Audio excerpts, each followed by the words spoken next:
আমাদের জনমুখী প্রকল্পের নকল করত।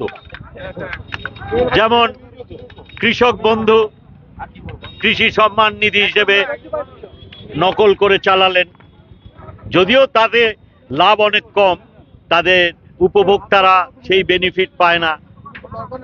আমাদের কন্যাশ্রী, তার নকল করে হলো বেটি পড়াও বেটি বাঁচাও।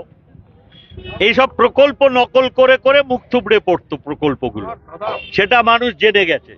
কিন্তু আজকে দেখলাম আমাদের দলের নিরীক্ষা করে,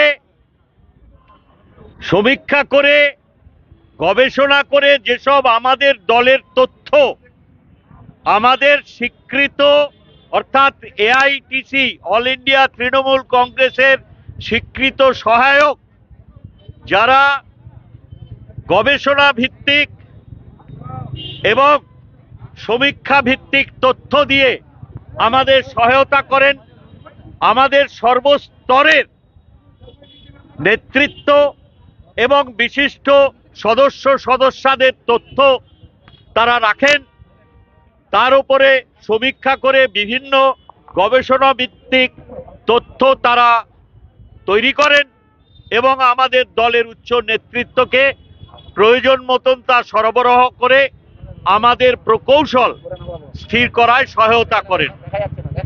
তা উন্নয়নের প্রকৌশল হোক বা নির্বাচনের কৌশল হোক, সেই তথ্য, সেই গবেষণা ভিত্তিক তথ্য, সেই সমীক্ষা ভিত্তিক তথ্য চুরি করলো এই বিজেপির কেন্দ্রীয় সরকার যারা চালান, তাদের যে হাতের পুতুল এজেন্সিকে বানিয়েছেন, সেই এজেন্সিকে দিয়ে আমাদের তথ্য চুরি করেছেন।